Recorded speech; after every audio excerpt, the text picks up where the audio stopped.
Alright guys, welcome back to Strong Successful Male.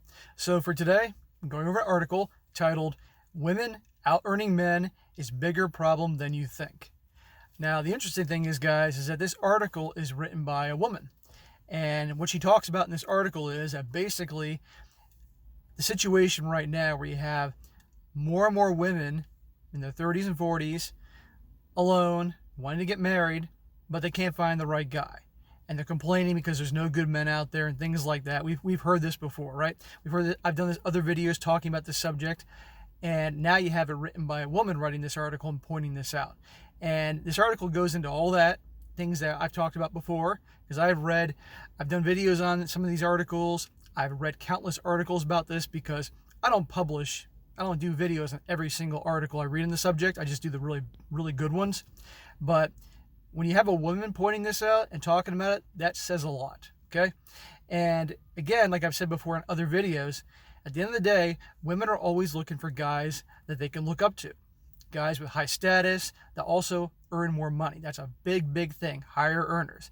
And in the situation we are right now, when you have a lot of women that have great jobs, great careers, they have a high status themselves, they still want to look for a guy that makes more money, that's higher status. They want that top percent. And the thing is, as you have more and more women in the workplace, making good money and so forth, high status, it's a lot harder to find guys higher than them. But the problem is that they don't want to settle down for guys making less. Now, I'm not saying all, but there's an awful lot. An awful lot to definitely make some noise and hear this becoming more and more the thing. And it'd be one thing if I just saw an article here and there about this, but when I see constant articles about this, when I know people in this situation, women complaining about this, obviously there's something to this. So, article title is, again, Women Out-Earning Men is a Bigger Problem Than You Think. Starts out saying, just because something's not supposed to be said doesn't mean it isn't true. It just means you're not supposed to say it. Isn't that true for this day and age? Starts off, in the segment Wednesday about men in decline and what it means for the country, Tucker Carlson pointed out study after study has shown that when men make less than women, women generally don't want to marry them. When marriage rates drop, he adds, it causes a spike in out-of-wedlock births and all the familiar disasters that inevitably follow. Well, with regards to, he says study after study shows the women making more, they don't want to marry guys that make less. That's proven to be the case. It's just like what I said in the beginning here. And I've done articles about this, and you can check out other videos where I've mentioned this, or I've done full videos on this, and it's the truth. Women are always looking for higher status men. That is the absolute truth. And of course, only people from the you-know-what group, or people that, label themselves as you-know-what, are going to say otherwise. But we know the truth here. And as for the whole thing about referring to being a disaster, out-of-wedlock births. Look, there's plenty of people that have out-of-wedlock births, and it's handled fine. And they're not married and don't have all the drama and negativity associated with most marriages. Goes on to say, unsurprisingly, pointing this out was considered blasphemy by high-profile feminists such as the ladies on The View. Well, I can imagine them having a fit over this. But Carlson is absolutely right. Again, this is coming from a female writer. No matter how much women earn, they prefer to marry men who earn more than they do. Ergo, women out-earning men in spades today is a problem because marriage rates decline as a result. It's the absolute truth. Why do you think women continually ask, where have all the good men gone? You know how many times I've heard women talk about where are all the real men? And they say things like that. I've heard it so many times because in my line of work, I meet a lot of people. I used to work at gyms because I'm a personal trainer. Before I went off my own business, I used to work at different gyms. And so you talk to a lot of people. And people always open up about this stuff. It's amazing. Especially the single women in their 40s and 50s and 30s. And they talk about that. It's unbelievable. People always tell me stuff. I always felt like more of a bartender than a personal trainer because people just open up and tell you their whole life stories. It's very interesting. Maybe they do it to distract me, to keep me from making them do more work in the gym. Who knows? It says, it's truly insufferable that Carlson haters, or as Carlson describes them, those mindless cultural leaders who act like it's 1961 and think the biggest problem American families face is that sexism is preventing millions of housewives from becoming investment bankers or Facebook executives, blasting him for telling the truth, even though they know perfectly well what he said is true. I don't care who you are in life. Whenever you talk about things that people aren't comfortable with, or you talk about things that kind of goes out of their mindset or their worldview or paradigm, it's going to make them crazy. That's why a wise person doesn't talk about politics or religion or even how much money you make, because that makes people absolutely insane. And so when this guy's talking about, like she said, this Tucker Carlson's talking about these things, you can imagine all that hate he got. It's those very same mindless leaders to whom Carlson's observation particularly applies. Feminism is an elite women's game, and the more elite women are, the more they want to marry men who are more elite than they are. Yeah. Again, I've said this before, it doesn't mean that all women will not marry some guy that makes less money than them or a lower status, but eventually they do, honestly, because they don't have much of a choice. But by and large, women are always looking for the higher status guy. It starts off when you're kids. It starts off by the time you're probably easily in junior high, if not early, that all the girls, they're attracted to the popular guys. The guys in the football team, the soccer team, especially the captains. Why? They have status. It's always about that. Starts off very, very young. Over at the Huffington Post, Lee Moran was shocked Carlson had the audacity to look at the attendant costs of a country saturated in high-earning women, and this is in parentheses, as opposed to cheering this phenomenon as a victory for feminism, and claims he cites unnamed studies to defend his point. And this guy says, I hate to burst Moran's bubble, but the studies are manifold, and they're available for anyone who cares to find them. To start, here's one published in the Journal of Marriage and Family. Here's another published in the academic journal Personality and Individual Differences.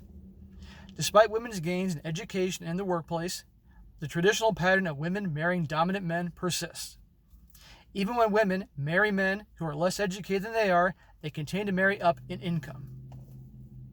It's all about money. Despite their comparative lack of education, notes Wendy Wang of Pew Research Center, men are still overwhelmingly more likely to be the primary earners in the families. More than 7 out of 10 husbands, 73%, take home more money than their wives. I have a friend who got together with a girl a few years ago, and they started dating and they got serious, and then they had some breakups because there was some drama, but then lo and behold, one day she got pregnant, mid-30s, and basically that's when he decided to settle down with her. And to no surprise, she was on his butt about getting a better paying job. Even though he was making decent money, he didn't have a college degree, and she is a banker, vice president, makes very good money, has done well for herself, cool girl. But she's been on his butt about making, even though already the money she makes and the money he makes is very, very good, very comfortable. She's been on his butt about getting a better job, making more money. And he did get a better job and is making more money. And I'm willing to bet you in time, I bet she'll be on him about getting a college degree or something else. So, yes, this is one example that I know in my life, but there are plenty others I could talk about, but it goes to show you. They have the money, they're fine, but she wants more status. And it's also bragging rights to their girlfriends too, let's be honest here, because women are super, super competitive with each other, and they talk about that stuff. It says here, not only do women want to marry men who make more money than they do, men are relatively indifferent to a woman's socioeconomic status. It's true. She's pretty, good body, good looks, feminine, girly, fun. Most of us do not care about how much money she makes or things like that. Now, personally, I like women that obviously are high earners and do well because I want someone to match me and I don't want to be taken advantage of. So ideally, if she's in the same tax bracket as me, that's a good thing. But in terms of attractiveness, I don't care if a woman's working at Target as a cashier or stock shelves or whatever it happens to be. Again, if she's a pretty face, great body, good personality, feminine, girly, I'm attracted. It says here, they're more interested in women's attractiveness and fertility, which means higher status women must compete with attractive, lower status women for higher status men. See? What we're left with, then, is an abundance of rich women and unemployed men. Our solution to this problem would be for women to marry men who are less educated and less wealthy than they are. While this may be somewhat more prevalent today, and this says in parentheses, and as Carlson noted, maybe something women should do, they generally don't. There is one other possible solution. Women could stop being so consumed by professional success and invest more time and energy on building marriages and families. That would leave room for men to become the career successful partners women want them to be. My prediction is that things will continue to go on as they are. And then we'll get to a point that you're going to have more and more women, 30s, 40s, and then that number will carry on to their 50s, that they focused on their career, they had their fun with guys in their 20s, as the what movement said they should, and they find themselves alone, and they didn't have that part of their life that they really wanted. And I know women like this that are in their 40s, and they're unhappy because they felt that is missing from their life, the marriage and the family and all that. And they're going to start telling, probably about 10 years, maybe 15 years, these are the women that are going to start telling the younger generation, girls in their teens, maybe 20s, it was a mistake. You want to have family, you want to have kids and all that, or at the very least, do both. They're going to say early on, don't focus so much in your 20s about career and riding the carousel. Look for a guy, and they're going to say, you're going to see YouTube channels popping up left and right about women saying things like that. I guarantee you're going to hear more of it in the media about that. It may take 20 years, but it will happen one day.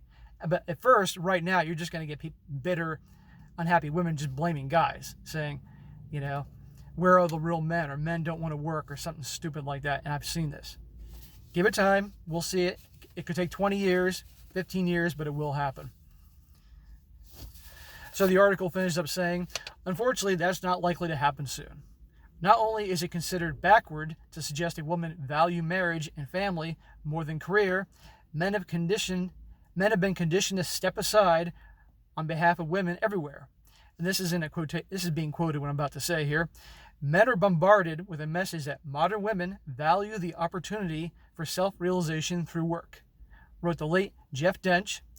And he goes on to say in quotations, so the chivalrous thing to do these days is for men not to strive too hard to hold down a job or seek a promotion, but to stand aside and let women go for it for themselves. This is Jeff Dench saying this. And she goes on to end the article saying, all of which is to say to women, be careful what you wish for. So, again, this is an article, the woman pointing out the obvious, that right now, you got so many unhappy women out there, 30s and 40s and 50s, want to get married, want to have kids, and basically blaming guys that there's no good men out there, or where are all the good men, or guys don't want to get married, and things like that. But the reality is, they listen to the wrong message thanks to the you-know-what group, and you have a big group of women that are very, very unhappy. And again, like I've said before in countless videos, women always want a guy that is higher status than them and also makes more money. It starts off when you're kids, the girls, junior high and all that, they're after the guys that are older, popular guys, the football players, the soccer players, the guys with status, and this continues on in life. It doesn't ever end, ever, even when they're old, okay?